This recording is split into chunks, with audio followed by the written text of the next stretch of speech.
class of 2032, and a change in sections of the Healy, a reduction in the K section to be added to 4th grade. We'll answer any questions that you may have. In addition, thank you, and my pleasure to introduce Dr. Jessica Boston Davis.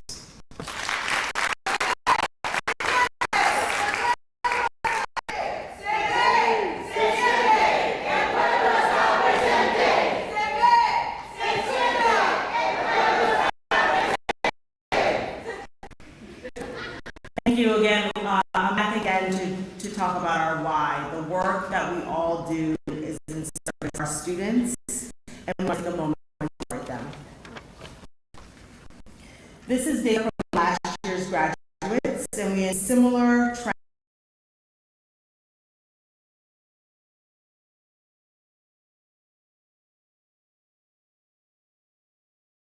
2023 to 77% in 2024. So with that, I want to give a huge shout out to our college and career readiness team, our committed educators, our counselors and support staff, and our families for supporting our graduates.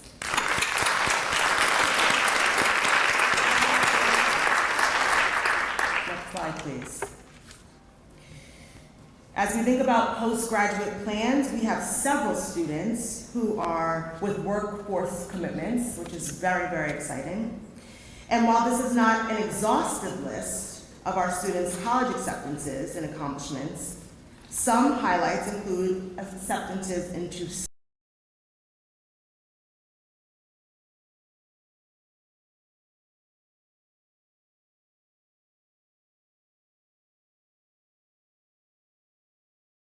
Northeastern, Penn, Wesleyan, Yale, many, many more. So congrats to our students in their post-secondary plans.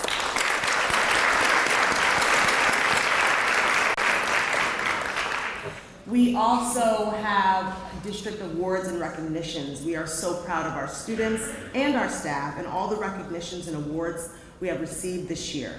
This slide is just a snapshot of some of the many recognitions, and includes many, many students earning the seal of biliteracy, students being inducted into the National Honor Society and National Art Honor Society. We have award-winning staff being recognized for their excellence in teaching and leadership in fields like computer science and social emotional learning. We also have top-tier athletics along with an exemplary CT program. With that, I'm going to hand it to our Chief Finance Officer, Bobby Beretta.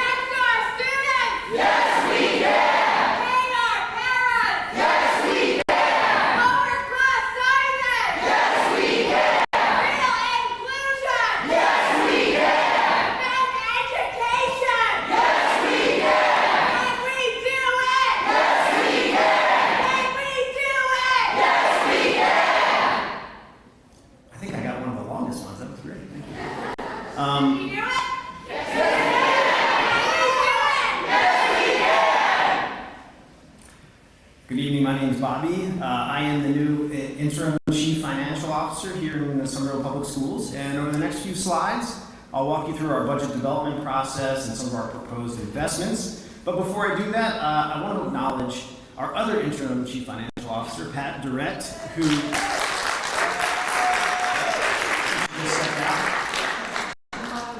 she's manning the door. She's all, well, Pat came out to support our district. And it really has been leading the budget process over the last few months, and it's really been a joy to work with her and now. So thank you, Pat Durrett. Next slide, yes. So our budget development process really occurs throughout the course of the year. We begin with an exhaustive review of all of our investments, staffing, curriculum, materials, to make sure that they're yielding proper returns for students. We then spend extensive time meeting with school leaders, department heads, and other key stakeholders to better understand the needs of our students. We call these our budget collaboratives, and basically we ask our leaders to make a case for each investment request in their particular schools or departments. The team then considers a combination of the anecdotal data we've gathered with quantitative metrics like student achievement data to refine our budget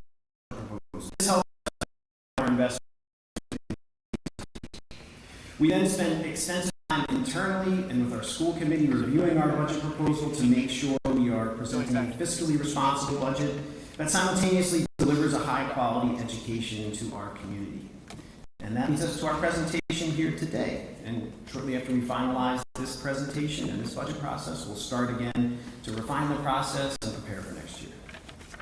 Next slide. Last year, Somerville Public Schools invested just over $27,000 per student. As this graph shows you, the majority of those investments ensure that we have a world-class staff supporting our children each and every day. Next slide. A portion of that $27,000 figure does come from grant funding, the majority of which is appropriated by our federal government. You can see that we anticipate about $3 million in federal support this coming year, as well as additional dollars from the state to support some of the unique work we do in adult education, vocational education, and even early childhood education. Next slide. The lion's share of our budget is devoted to paying our most important resource, our staff, and I'll talk about that in a few slides. But first I want to share a bit about our non-salary budget proposal, because this does represent critical resources for our students and staff. When I say non-salary, I want you to think curriculum for our teachers, transportation for students with special needs, supplies for our world-class CTE program, technology prepared for the future, software to supplement and even the paper and maintenance for our copiers. All those critical resources for our students and having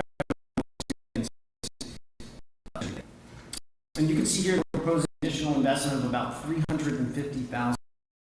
You've already heard some of our department heads talk through some of those investments, and I want to just take a minute here to highlight some specific investments that we're really proud to be. Again, we try to with our priorities, and our priorities is academic excellence, and we have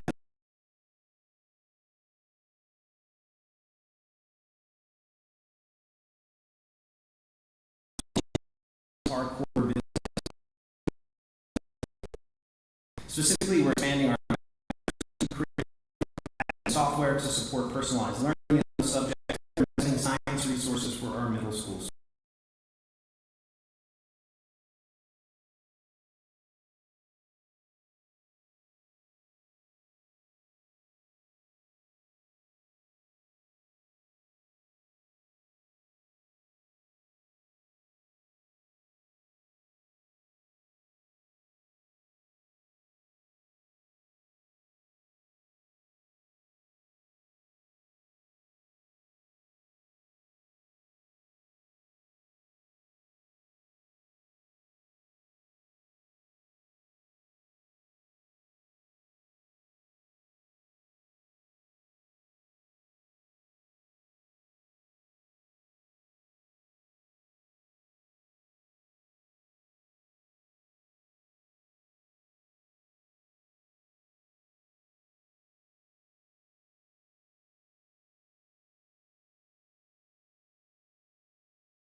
Against any member of the school community in public session.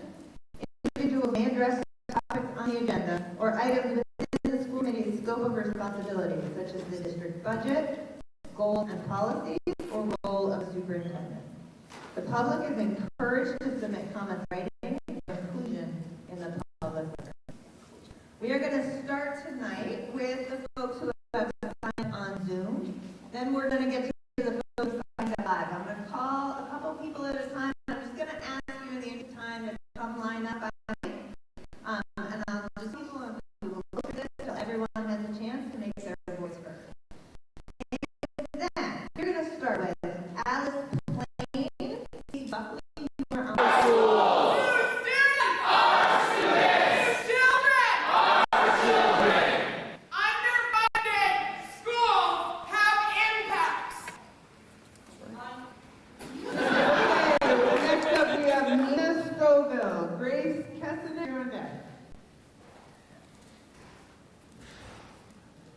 Neither is Sue here. So our last Zoom person, it looks like, is Alana Ukiah.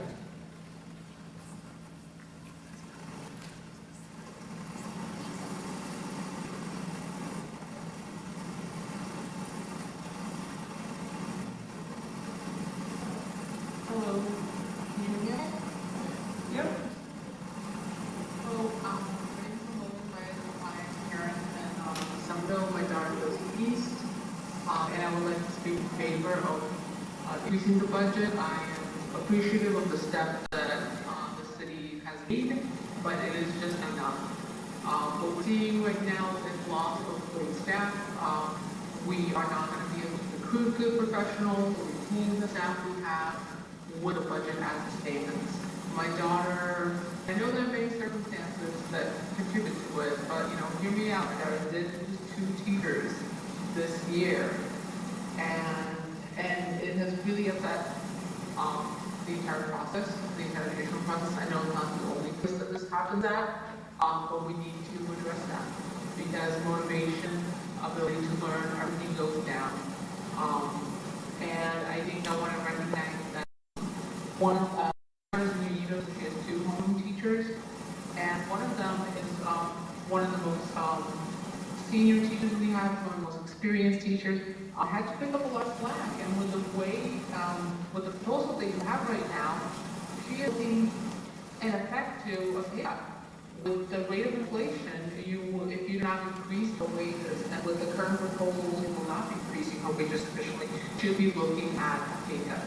And that is not how we should be treating teachers who are dedicated, who have devoted up their lives and work and all their energy into educating our children. I would love to see our teachers treated with respect. This is Teacher Appreciation Week, so let's show them what they mean to us. And let's recognize, hey, and invest in our children by investing in our staff.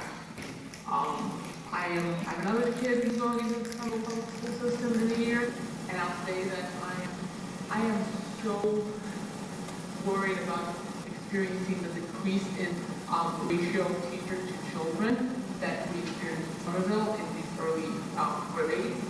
When we don't have enough paras, we don't have parents at age groups that need more support in those early years. And I've seen them with my own daughter losing motivation and losing interest in school when those issues just were affected.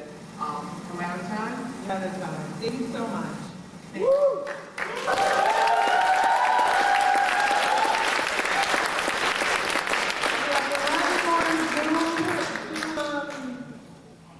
Testifier,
proud president of the Kennedy School PTA. Looking out at this beautiful sea of red, that way. Remember that at home, there's a sea of caregivers, families, and allies of education tuning in, watching, and waiting to watch your leadership in action. Somerville is putting our necks out on a federal level to stand up for our shared values, but here at home, we're pretending that our district is doing fine, that we're leading the way on equity, on excellence, on serving our most vulnerable. The reality is we are limping along, struggling to meet the growing needs of our most vulnerable populations. Our school leaders, school committee, parents, and caregivers and educators have been and are in alignment year after year in the collaborative budgeting process saying we need more staff, more counselors, more specialists, more paras, more supports, more not the same. Level funding provides us with more of the same. This budget and this educator's contract represents an inflection point. It's time for more, not less, more, not the same, more, not level service. It's time for visionary leadership. We are watching and we are tired of waiting for something better.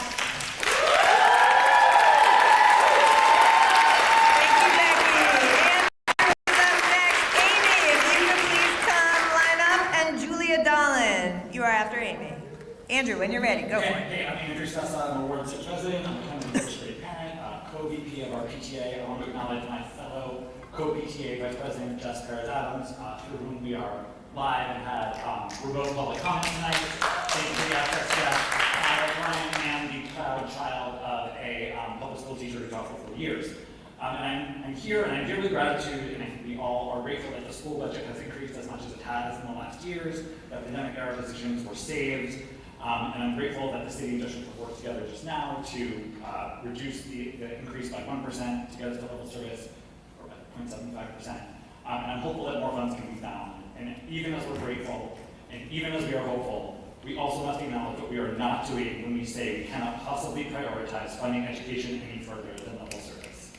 Perhaps most importantly, level service means we will not be meeting the vast majority of the data-driven prioritized needs that school leaders and department heads develop in collaboration with educators to improve student outcomes.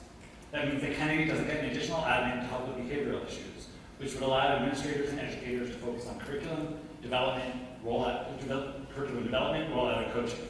It means we will not have a shared professional in second grade who could allow educators to differentiate curriculum in the way students sorely need. It means schools don't have budget to hire professionally qualified long-term subs when teachers go out on months-long parental or family leave. It means we are still not hiring enough interventionists, more ELL and ML specialists, and more IEP evaluators. Level service also means that basically none of the thoughtful, creative, and data-backed proposals that the SEU put forward to improve student outcomes, so many of which are not about salary, can really even be considered.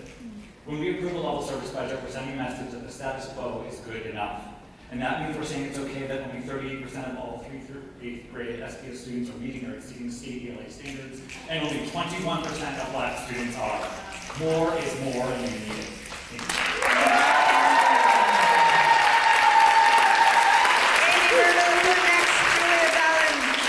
You are on deck, and after Julia is Cesar Urunaga. Apologies.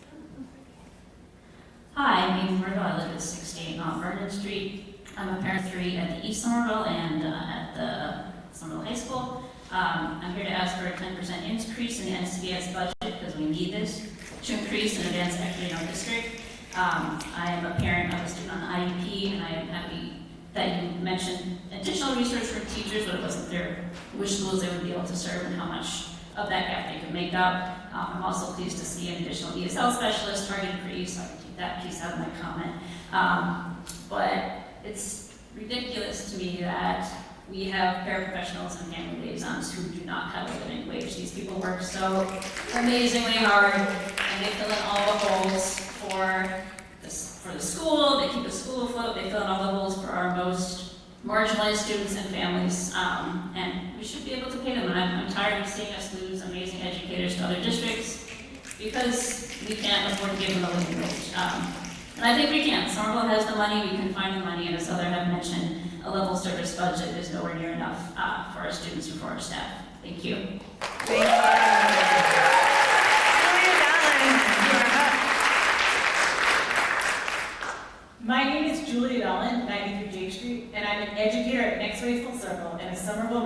more than 10 years. When I started teaching, I was at an alternative school in another city with 50% turnover each year, no professional feedback or improvement, and very little academic growth in students.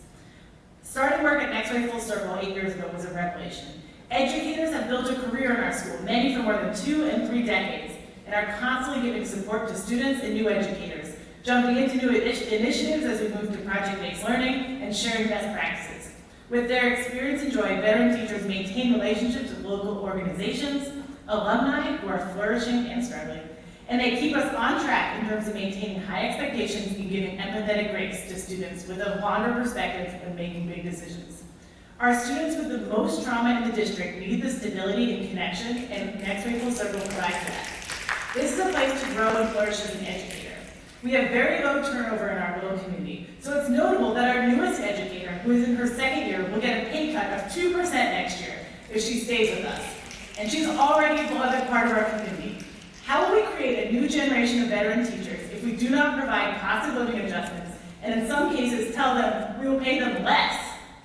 Would you, Madam Mayor, advise a loved one who is starting their career to take a pay cut next year if they could easily make more tens of thousands more elsewhere? Should I swallow my 0.12% raise when I could move?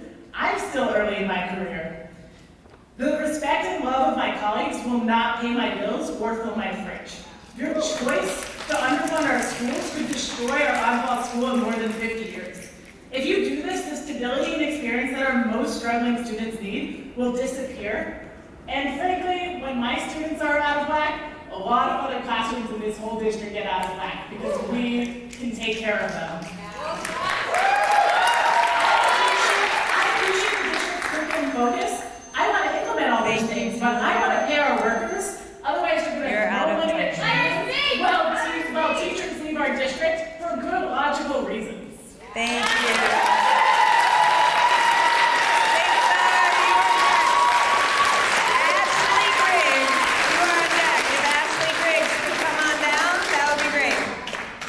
Griggs. Cesar, when you're ready, go for it. Hello, my name is Cesar Bernal. Mr. Yu is fine. That's what you kids call me. 7th grade teacher here at East. Now, I am a Somerville resident. I own a house in Somerville, but the only reason why I'm able to do that is because for 18 years, I worked in the private sector. I'm a career changer. I would not be able to afford a house in Somerville now, so I feel for those teachers that want to live in our community. I moved teaching in Somerville because I wanted to teach the demographics that I teach. I like teaching the students that I teach. They look like me, I look like them. That's why I'm here, not because of me. We say that we are a supportive learning environment in which we value all students and all students are respected, but how can we say that when there are special educators that are not in the classrooms when they need to be? There are many students that are going without services on a regular basis. We do not provide special educators. We don't have a sub when special educators have to do testing, when they're sick, when we have to share a special educator with another classroom. Families of these students should be appalled at the level of special education that their students are getting. They are not getting what they should and are required by law. And the city, if the city means it when it says that they appreciate their teachers and students, then a 10% budget is a no-brainer. If we want to have an inclusion model, then we need to fund an inclusion model. The money is there. There is no reason for this back and forth, oh, we need this, and we are rejected when we come with a proposal that is for the students. Everything that we've come to the table with during our budget negotiations has been for the students. We are looking out for the students. What do the students need? That's where the negotiations have come from. Everything that we put forward is, what do the students need? We need more money for that, and that's what we need to do that. Thank you. For all of us. Thank you. Ashley Griggs is next. Deshaun Simmons, you are next. Following Deshaun is Megan Brady. When you're ready. Hello, my name is Ashley Griggs. I'm a very proud educator here at the Somerville Community School. And I'm here because I would do anything for my students. And I buy coats and hats and gloves for students who need them, and I provide support for students dealing with traumas when our social work team is inundated with students that need help, which happens daily in a school of over 700 students. I provide students with classroom essentials, tissues, pencils and paper, Lysol wipes, all of this out of my own pocket, by the way, a pocket that will be emptier next year than it is this year, since I will see more of my paycheck going towards health insurance. I spent countless hours before and after school working to support the diverse needs of the 43 students that I have on my caseload without the incredibly important and legally required services that they need. I'm meant to provide all of this by myself. I've done all of these things because I would do anything to help these children thrive. I would use my own money, sacrifice my own well-being to give them what they need, but I shouldn't have to. All throughout the week, we've been hearing about how much the district values and appreciates its teachers, and I hope that the leaders of the city of Somerville choose to put their money where their mouth is and show the hardworking educators here at SPS that they really are appreciated. Thank you. Thank you very much. Jason Simmons, you are next. Megan Brady, you are on deck. And Abby Hain, you are after Megan. Good afternoon, everyone. My name is Deshaun Simmons. I'm a Ward 7 resident, a middle school educator at McKinney, and I'm the very proud president of the Somerville Educators Union. I do want to thank the district for putting together a comprehensive budget for next year with the constraints that you've been given. But I'm here to talk to our electeds tonight.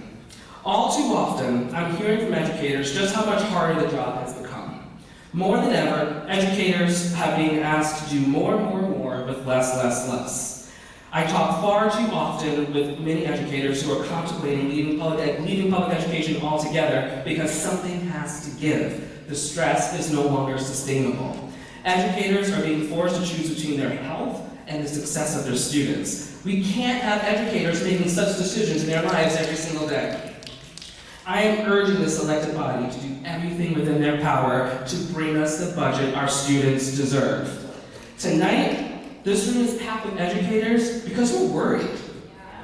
We're concerned, and we're scared. Okay? We're concerned about not being able to afford, period.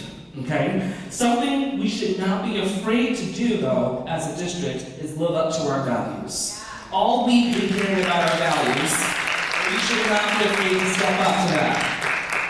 It is important that we see you, our elected leaders, fighting the fight with us because you said you agree that our students deserve the world.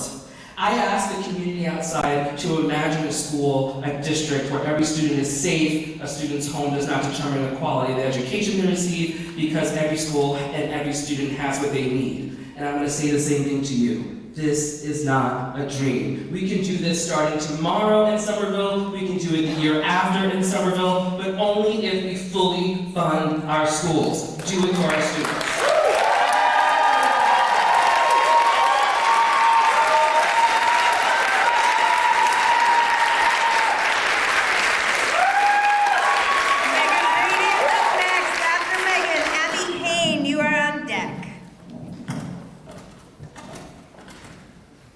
Good evening, my name is Megan Brady. This is my 11th year teaching in Somerville.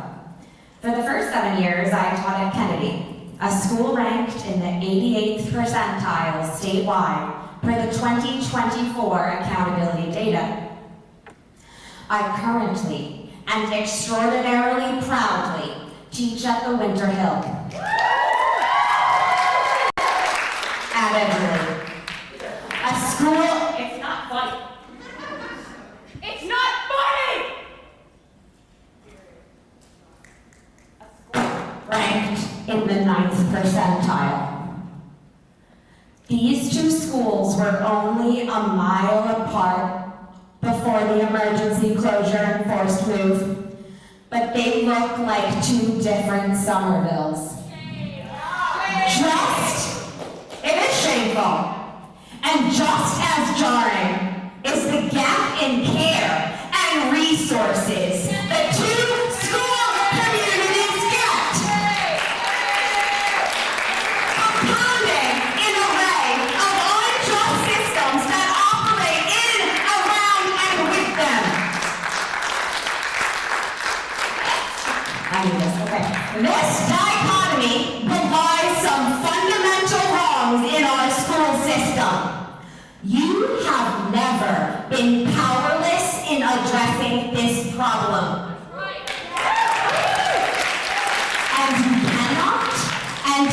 will not further defer my students' dignity.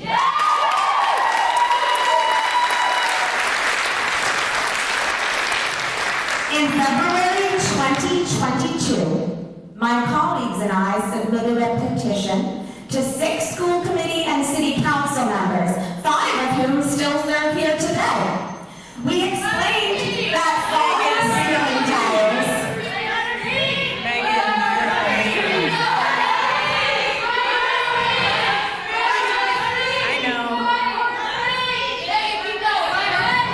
We explained that falling ceiling tiles on the 4th floor forced the school library to close. It was shortly after the educators started organizing that roof work was done and the library finally reopened. Thank you, Megan. A few months later, in May 2022, when many of our classrooms exceeded 95 degrees for days on end, we submitted another petition, this time to Mayor Valentine, to the entire school committee and the entire city council. We expressed how the failing infrastructure was inhibiting student learning. In the presentation I gave to the city council in late May 2022, I elaborated on this theme. We also repeated our call for a capital improvement plan to properly address our building's needs. If you lost the plot, that was May 2022. Thank you. Next up, we have In spring 2023, Mayor Valentine and Rich Raish presented the city's 3-year capital improvement plan for the city. It did not include the Winter Hill building. Winter Hill educators and families organized and mobilized again, asserting that conversations about replacing the building couldn't wait the 3 years of the mayor's plan. 3 weeks later, the concrete fell. The building had to close, the school relocated to various spaces across the city for the rest of the school year. Thank you, Megan. You're out You're of welcome. I'm not done. You're up next. In summer of 2023, we learned about asbestos at both our home school and at the Edgerly, the building many of us were moving into. The union requested the most recent HERO or asbestos inspection reports. The response was they were somewhere in a box as part of the move. Out of time. That made sense. A lot of our stuff is somewhere in the move. Thank you. Months later, the day after the mayoral election, we learned that the federally mandated asbestos inspections had not been done for years.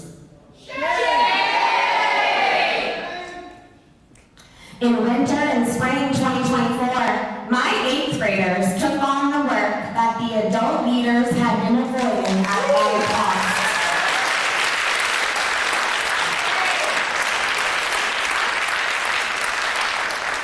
They brought the question of rebuilding the Winter Hill to the larger community. My students created the first non-English description of the 5 possible rebuilding options. No one in the city, I guess, could do that.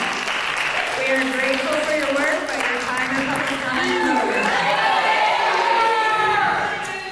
Their multilingual public survey was well designed and their results can actually be used. I don't think the same can be said about the city survey. I've heard my students' work cited in multiple city meetings. I have followed every rule for 6 years as a union leader. I'm done. Megan. Then last May, in the same week, our country acknowledged the 70th anniversary of Brown versus Board of Education. Over 35 Winter Hill students came before this body and asserted their dignity. They presented their research. They said what it's been like to be a wildcat. And what then did you do? Megan, you gotta stop. What steps have you taken since then? A year later, we're here. The new Winter Hill building is at least 6 years away. But Edgerly didn't have running water for parts of today.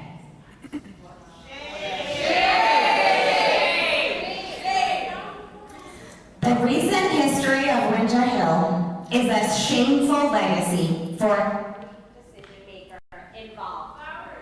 While we can't change that pervasive municipal inaction exacerbated the existing opportunity gaps, you can change what comes next for the water. Megan, you gotta stop. There are 4 more people lined up to speak. Will you join us in fighting for an inclusive, sustainable, accessible, and dignified Somerville Public Schools? Then do a study about it. Will you pass a 10% budget increase so we can get to the important work of rectifying the policies and practices that created that segregated school system that described that every day? Thank you, Megan. Abby Hayne, you are up next. After Abby Hayne is Aaron Feingold. Abby Hayne, you're up next.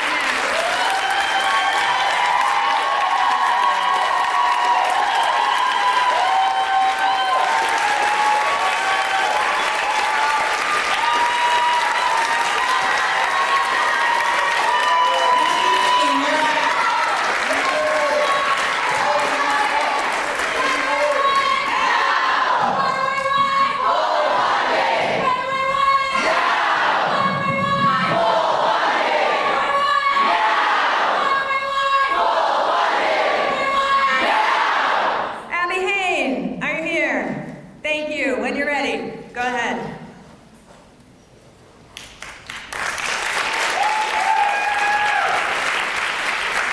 Thank you, teachers.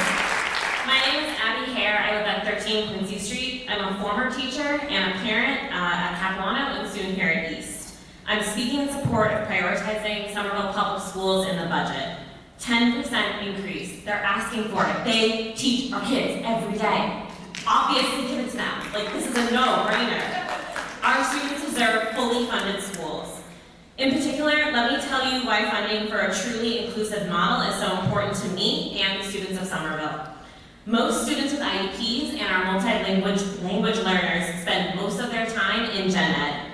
Let's give our amazing teachers the support they need and want to make co-teaching happen. I know from my teaching experience that a strong co-teaching model fosters an inclusive and high-achieving environment for all students, and it's what our city needs to prioritize in our schools. Families want to come and stay in Somerville. Funding our schools should be our top priority. Thank you. Aaron Feingold, you're next, and Tamara Grasty, you're on deck. Tamara Grasty, if you could come on down. My name is Anna Feingold, 95 Franklin Street. I'm a resident of Ward 1. I'm a parent, I'm a homeowner, I'm a voter, and my child is in Somerville Public Schools. I want to ask you to please provide the 10% budget increase for Somerville Public Schools. I saw a sign earlier today that I really appreciated. It said you can't put students first if you put teachers last. I expect you to prioritize our students. I expect you to prioritize the educational opportunities and needs of every child in Somerville, regardless of their identity or background. I'm on the PTA at Capuano. I spend a lot of time there.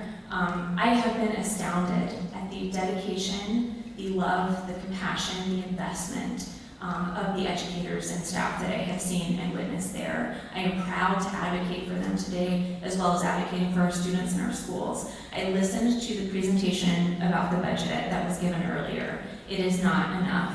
Maintaining the status quo is not enough. Maintaining ratios based on projected student enrollment is not enough. I really appreciated a lot of the budget priorities that were shared. academic excellence, wellness, and joy. Those are wonderful things. You will not get those things if you burn out all your teachers. You will not get those things if you don't pay them a living wage. And class sizes are so huge that students can't get the individualized attention that they need and deserve. I work in the nonprofit space. I know what burnout looks like. I know what it looks like to expect someone to perform multiple roles in multiple people's jobs. It is not acceptable to expect that from the folks who are educating our students. It's simply not okay. Please be about what you say you're going to be about. Please, wellness is a better effort for classroom people, teachers, as well as students. Thank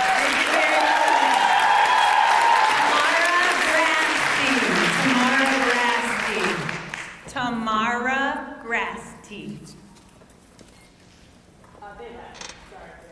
Brendan Buckland, you're up, and Gwyneth Davies, you're on deck.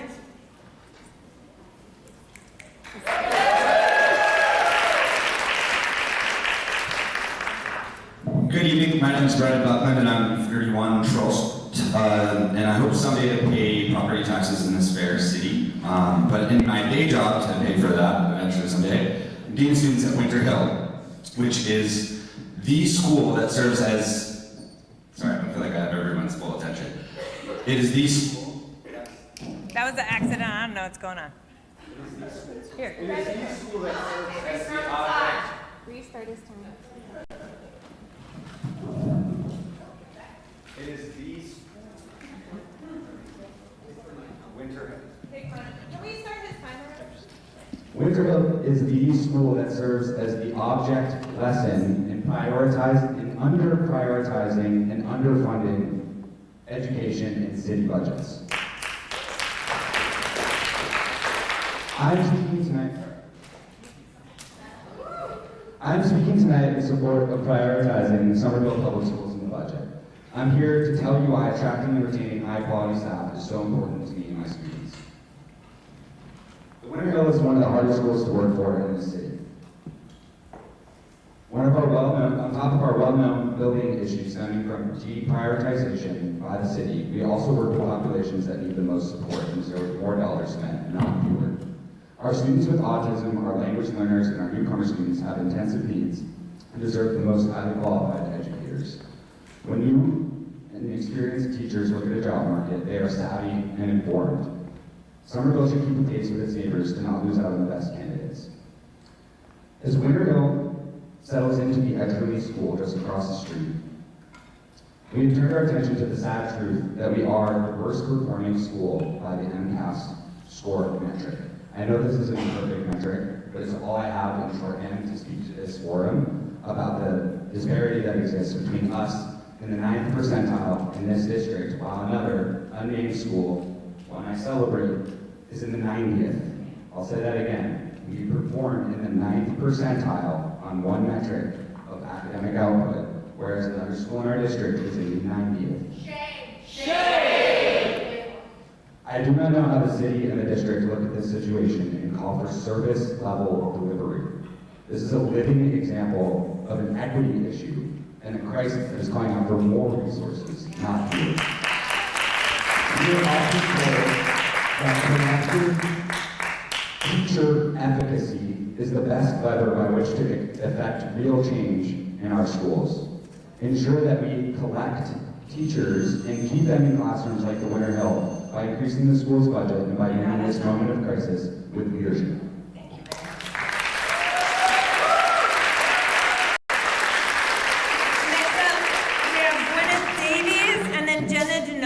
You're on deck. Okay, hi, thank you for letting me speak. I'm Gwyneth Davies. I teach 2nd grade at the Winter Hill. It's the best job on earth. Best kids in the world every year, somehow. It's a miracle. So I want to tell you, first of all, that feeling in the room is like vibrating, is the feeling of love. It is angry love. It is grieving love. We are here because we love our community, and please know that. I want to paint you a picture of 2 different classrooms. I've worked in 3 districts over my 10-year career. Somerville is the 3rd, obviously. One classroom is a 1st grade classroom where we plant cucumbers in the school garden. We pick them, we learn how to prepare pickles. We do following directions when we make them in the classroom. We sell them at the international potluck dinner and then count the money, learn our money standards, and then bring that money to a charity nearby and learn about our neighborhood using maps to navigate there. Do you see the picture I'm painting here? This is a classroom where we're learning things and we're joyful. And by the way, by the end of the year, all the kids are at or above grade level in their reading scores. Okay, that's one classroom. That's classroom A. Classroom B is a room where a dividing wall has been built in the summer, so there is not room for the students in it. A corner of the room has been shut down because of a maggot infestation, because of the rodents that are dying in the classroom every day. Okay? It's a classroom where students are not getting their services because we are understaffed. And it's a classroom where when the consultant came in, she said to me, Ms. Davies, you are doing everything you can, but you are one person. We need more people. The first classroom had 2 educators and full funding. The second classroom, 1 teacher. We are burning out. Thank you. Jenna Denovis, you are next. Daniel Wong, you are on deck. Daniel Wong, you're on deck. This will probably take more than 2 minutes, and I intend to read the full comment because it's from my heart. Good evening, my name is Jenna Denovis, and I'm a Ward 5 resident and an educator for the past 13 years right here at East. I am speaking tonight in support of prioritizing Somerville Public Schools in the budget. That means a 10% increase. Our students deserve fully funded schools.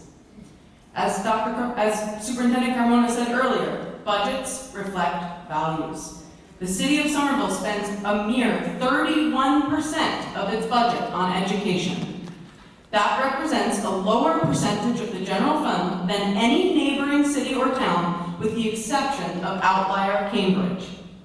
Spending this little on our children's education is simply unacceptable to me, not only as an educator who works in this city, but also as a resident of this city.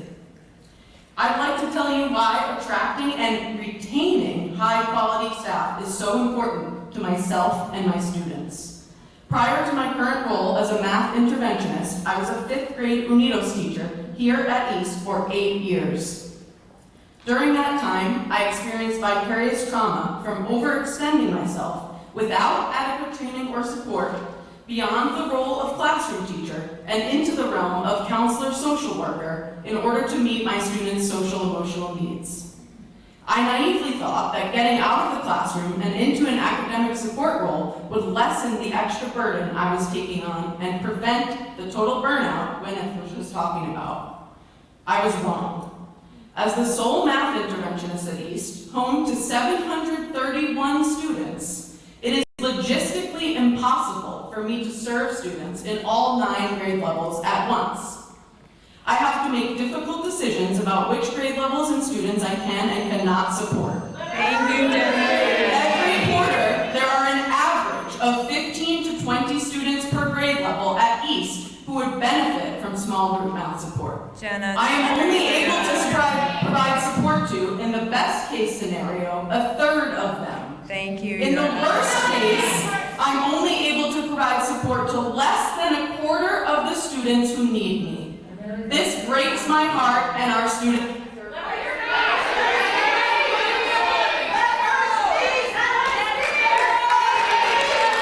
Next up is Daniel Wong. Daniel Wong, you're next. And Cameron Doha is on deck. Daniel Wong, you're next. School year 2025 to 2026. Jenna, you're out of Taking time. an extended leave of absence in the form of a career exploration year.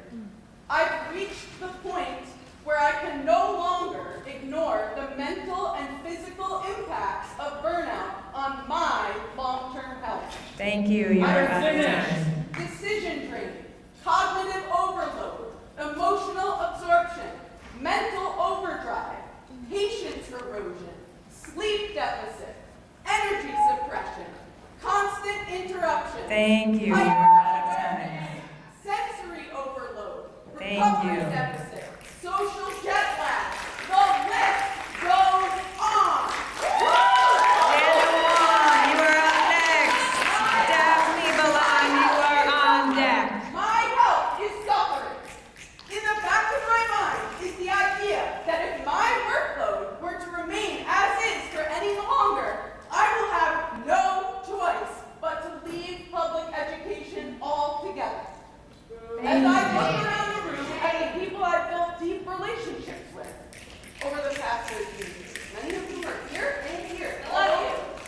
Thank I you. hope that my comments allow elected officials and school administrators alike to see me for my full humanity.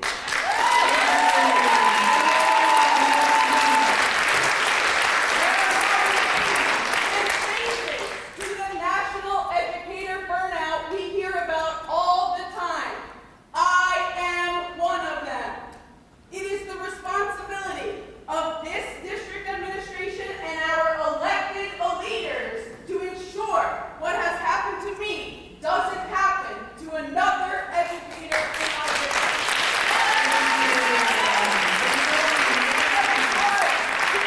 Get better. It is your choice. Thank you.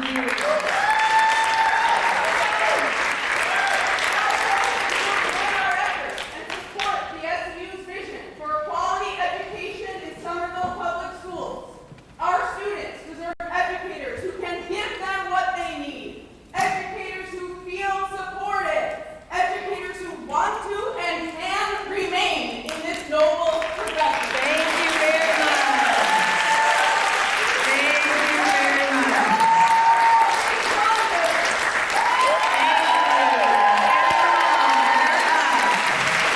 When you're ready.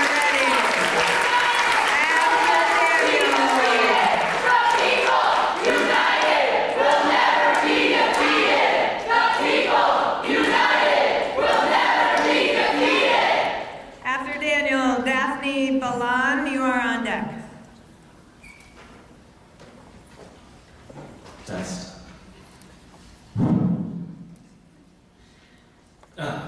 Hello, my name is Dana Wong. I live at 12 Odin Street. I hope one day that I will be the parent of a Somerville student. But today I'm here to talk about justice, because I'm here to ask you, Mayor Valentine, to help our students and pay all of our teachers a living wage. According to MIT, a living wage for a single adult in Somerville is $66,000 a year. $66,000. If you're paid less than that, you're paid poverty wages. In Unit A, there are 24 teachers getting paid poverty wages. In Unit C, all positions are paid poverty wages. In Unit E, all teachers, all positions are paid poverty wages. This is unjust. This is unfair. This is unfair to our teachers and to our students. It's unfair to our teachers because teachers can't fight the projector or the audio system when they're tired and frustrated from driving an hour on 93. Teachers can't provide great emotional support when they've been up all night wondering if they're going to make rent. Teachers can't plan great lessons if they're choosing between groceries and healthcare. Our educators wake up every day to nurture, uplift, and teach our children. Mayor Valentine, please treat our teachers and our students with dignity and respect, and pay all our educators at least a living wage.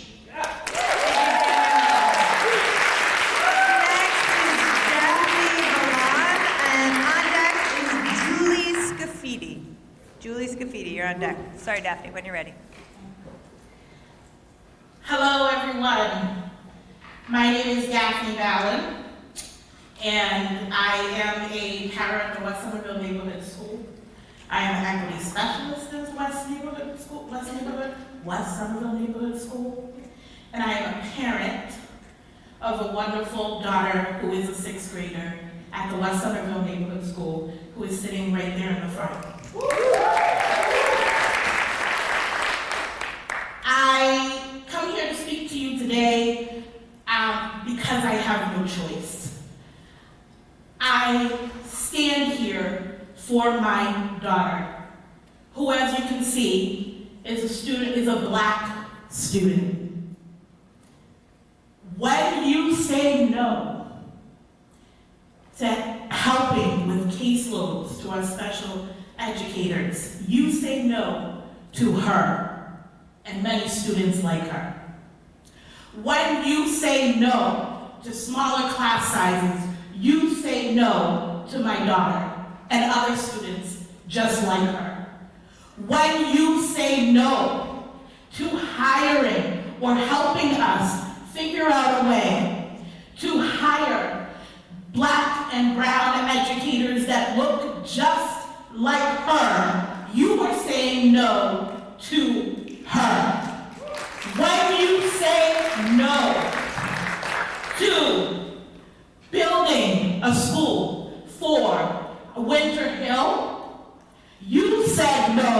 to her and other students that look just like her. When you say no to adding more educators in our buildings, you say no to her. Stop saying no. When you say no to paying our parents more than $35K, you say no to her. Because you know what? You're dancing. No, I'm not done. When you say no to her, you say no to her secondary education. You say no to her college fund. You say no to her opportunities. When you will pay me, you say no. You say I have to choose between her and me. When you say no, you say no to her and so many other students that deserve more. We deserve educators. Our educators deserve to get paid. When you say you value us and you send us wonderful emails, thank you. When you give us coffee and pizza and whatever it is, we say thank you, but it is not enough. It is not enough for her. It is not enough for our students. 10%. When you know that you hardly pay Valentine, 10%. When you know that you hardly start saying no to our students that look just like my daughter. Enough is enough. Give them an opportunity. Give them more.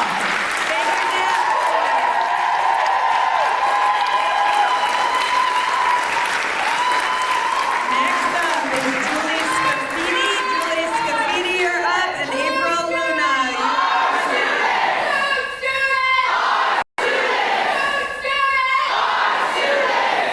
All right, Julie, when you're ready.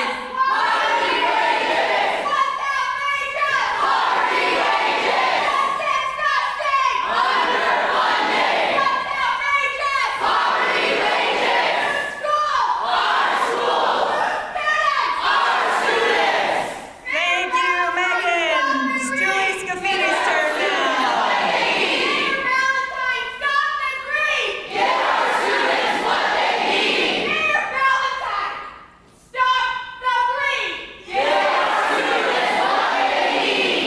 All right, we got Julie Scafidi up next. Good evening. My name is Julie Scafidi, and I'm an educator at the Winter Hill. I'm speaking tonight in support of prioritizing Somerville Public Schools in the budget. That means a 10% increase. Our students deserve fully funded schools. In particular, I would like to tell you why educator support and effective staffing is so important to myself and my students. Currently, one of my 8th grade classes contains 24 students. Of these students, 5 are SEI 1 or 2 and just push in for math. 4 are still being monitored for SEI. 9 are former SEI, and only 6 are full regular ed students. In addition to many of these students needing SEI support, 4 of these students have an IEP, 2 have a 504, and 2 have safety plans. There were 4 more SEI students in this class who just this year went full inclusion into regular ed and were switched to my other 8th grade class so that other students could come into this class and to keep my class under the size of 26. We all know that the best thing for students is consistency, but that couldn't happen because my class size was too big. This is a lot of juggling while effectively teaching these students a rigorous math curriculum. I was lucky to have a co-teacher for this class and my other classes from an SEI teacher. However, she was pulled back to the SEI math class because they needed her because we got more students. This has drastically impacted the progress of the class. When I asked if I will have a co-teacher from the SEI program next year to support these students and their success, I was told that it all depends on the budget. Please make this a possibility so that the very diverse Winter Hill students get the education that they deserve. April's up next. Barbara Myers, you're on deck. Barbara Myers, you're on deck. Go ahead, April, when you're ready. Okay. Good evening. My name is April Luna, and I teach 6th grade math and science at the Winter Hill at Edgerly. I'm the gen ed math and science teacher. The other half of 6th grade who couldn't be here tonight is Matt Collins, as he described himself. He's the teacher with the walking sticks. So at the beginning of this school year, the elevator with the Edgerly went down. So, I came and spoke about that earlier in your school committee. It was not an impact on me, however, it meant Matt could actually not come into the building. So it works now, and Matt and I have a plan. We both tend to work late, so when we leave, he gets in the elevator, and I take the stairs down, wait outside the elevator on the bottom floor to make sure he doesn't get stuck. Because we're just nervous about that happening, and that's what we have to do. So that happened the first 6 weeks of school, so our students missed out on a day of learning with the regular teacher. We had to pull a sub in, I think it was like the 3rd week of school. It was a nightmare that day. In addition to that, I teach math. With parents in the room may know math is different than when we went to school, so it's challenging. It's challenging to keep the kids engaged. When I'm up against that, that's one thing, I understand that. But being up against mice running through the classroom or worrying about clearing my classroom because the DPW is great. I love our morning custodian, Phil, he's awesome. He checks the traps to make sure, but some days he misses it, so I gotta make sure when there's a deceased rodent in one of the traps that the kids don't notice. In addition to that, we have MCAS this week, so highly stressful time for me, just hoping the kids can show what they know, want to focus on that. But I came into the room one day, on Monday, and because of the rain, it was leaking and raining in my classroom. So Phil, like ever the go-getter he is, decided that he was just going to bring in giant recycling bins and fill them with trash bags. My whole I was very lucky that it didn't rain much yesterday, so the kids didn't really notice like the dripping as much. But it's just one of those things that we need to maintain the schools, and in order to do that, we need to fully fund the schools. So that's what we're asking you to do tonight. Thank you. Thank you. Barbara Myers, you're next, and on deck is Corey Donahue. Good evening. My name is Barbara Myers. I'm not an educator, but I'm a taxpayer. I live at 168 Morrison Avenue, but I own a house in Ward 5 that I and my family are renovating, hoping to move in this summer. And I wish to speak in favor of fully funding the schools. There is nothing more important in maintaining a vital, livable, equitable, thriving city than education. Nothing. Nothing preserves property values and the character of a city anywhere close to education, and we do not adequately fund it. We underpay and overwork our teachers and our support staff. Our teachers cannot afford to live here. This is wrong. We spend less than neighboring towns. This is wrong. Education costs money, but there is nothing that gives you a better payoff than education. If our school system falters, we risk losing young families and becoming not a family city, but just a playground for real estate speculation, where people come, buy cheap, and sell out and move out to educate their children. This is our moment, Somerville. This. We can be a city where people come for the culture and stay for the schools. Thank you.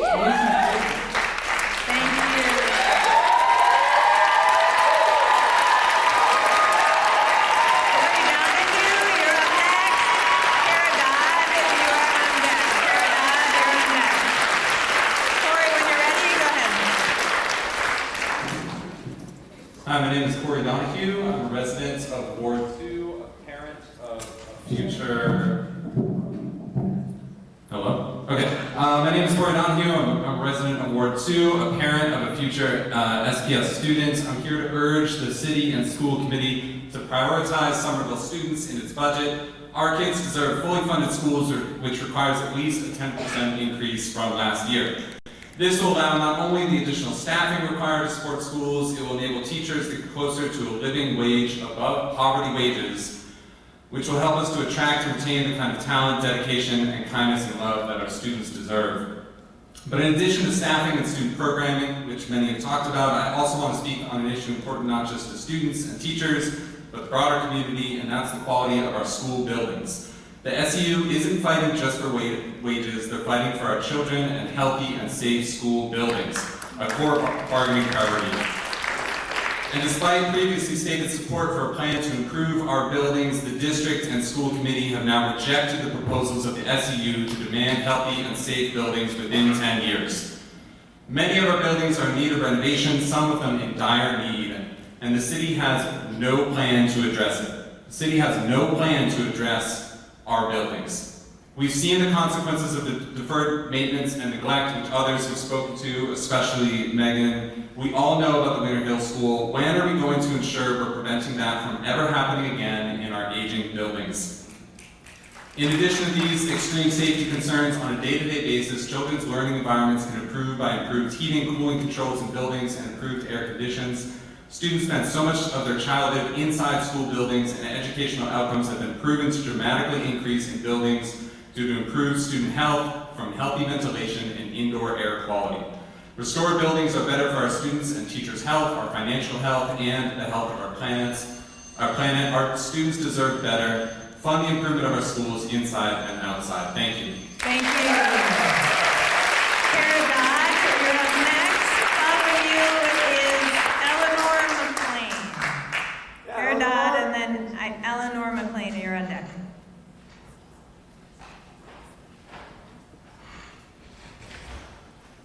Very tall. Hi, my name is Kara Dodd, and I'm a resource room teacher at Winter Hill and a Ward 5 resident. I was a paraprofessional here at East for many years. 5 years later, I'm still clawing my way out of credit card debt that I was forced to go in simply to buy groceries, put myself through grad school, and just live. This budget proposal will continue to put our invaluable paraprofessionals in the same position. Our paraprofessionals do critical work and deserve a living wage. Additionally, I would like to explain why an effective workload and staffing model is so critical to myself and my students. I particularly want to talk about the importance of funding for academic evaluators and adequate staffing in special education that goes beyond compliance, which I was disappointed to see left out of the proposed budget tonight. As a special education teacher, data drives so much of the work that I do with my students. However, with the amount of time I'm spending these days completing academic evaluations, the only kinds of data-driven decisions I am able to make are which students to not service. With our current staffing model, which includes having special education teachers like myself complete academic evaluations, these decisions mean seeing my students in the hallway ask me, "Will you see me today?" And me having to ask myself, is there a Wyatt kit available? Is the student that I'm hoping to test today here? It's an impossible amount of decisions to make every day, and it takes away from the academic decisions that I'm making for my students. A fully funded budget would mean I have the capacity to use data to inform instruction, which is the goal we all have, not a reduction in services. I don't build my lessons every week around evaluations, and it would mean I'm not planning around the evaluations I need to complete every week, but rather around the academic needs of my students. I hope you'll join our efforts and support the SU's vision for quality education in Somerville Public Schools by pushing and using your power to increase the budget by 10%. It's what our students deserve. Thank you.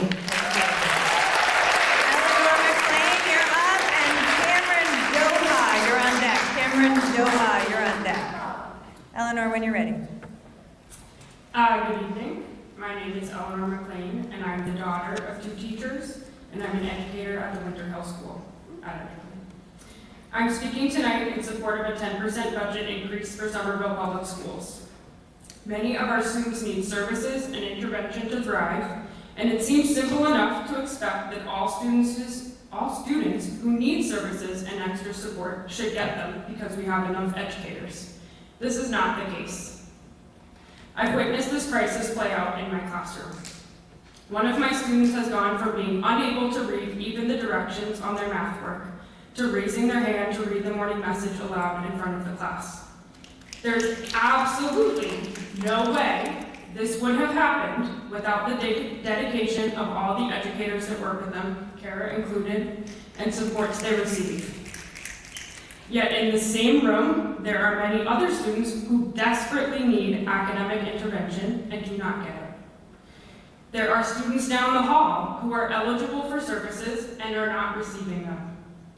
As teachers, we have to make choices about who to support each day because we do not have enough educators to provide the interventions they need. Our students deserve every opportunity to flourish in Somerville, and the choice to make that possible is right in front of you. If you truly support equity, if you truly support excellence, if you truly support educators and students, increase the budget and fully fund our schools. Thank you. Thank you very much. Cameron Doha, you're up. Cameron Doha, 97R Franklin Street. Thank you. And Melissa Moore, you're on deck. Hi. Hello, my name is Cameron Doody. I'm at 97R Franklin Street, Ward 1. My kids are at Capitol Winter Hill. My primary concern is the impact that limited funding has on the district's ability to retain and hire staff. I understand that the national environment we find ourselves in creates the need for municipalities to tighten belts and batten hatches, especially with the uncertainty around federal grants. But as someone who's done a fair bit of recruiting in my career, I want to caution that pursuing that strategy with regards to staff funding breeds brittle organizations that have no ability to adapt to natural attrition. Rather, money invested in your people builds institutional resilience, which will be critical in the time ahead. I can't think of a single better investment in community strength than funding the schools. I mean, the Winter Hill staff seems like they hold the school together by pure force of will most days. Maybe get some help. This is the reason I pay taxes above anything else. I want to say that again, this is the reason I pay taxes above all other budget items. Get the schools that they need, please. Thank you. Melissa Moore, you're up. Ray Woodcock, you're on deck. Ray Woodcock, you're on deck. Hi, my name is Melissa Moore. I am a middle school science teacher at the Winter Hill at Edgerly. I'm also a Somerville resident. I could spend my time tonight talking about all of the safety issues that our school building has. However, I've done that about 5 or 6 times, and I won't dive into the fact that we didn't have running water for the last couple hours of the day tonight. So I'm going to speak about the importance of staffing our classrooms. One of my classes, similar to Julia Scafidi, I get students throughout the year from our Newcomer Academy. One of my classes has 25 students. Of these 25, 15 are currently classified as multilingual learners. 2 additional students graduated that recently, so they've been graduated in the last 4 years.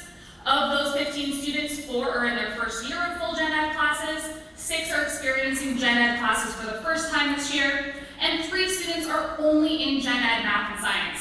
I was there by myself. I did not have anyone else with me, and I was doing my best and actively failing those students. That is not something I say with pride. I am lucky, though, to get to work with these students and work with the colleagues I have. One colleague solved this issue for me, and she has been able to now push into my classroom, and it has made beyond a world of difference. She is an ESL specialist, and now we can provide small group and individual attention that was not possible when it was me alone. There's a higher rate of work engagement, work production, students are understanding more and asking for help. We are able to divide the workload effectively, making sure that our multilingual students and our students who are not reading at grade level, I have 3 students in that class reading at grade level. They are expected to take an MCAS next week on 6th or 8th grade science. Many of those students were not there in 6th grade. So I am fighting beyond an uphill battle to do what I can. By just having one extra educator in the room, it's a whole new world. Please fully fund our schools, give us that 10%, and implement that co-teaching model that can make a difference in the lives of the new students.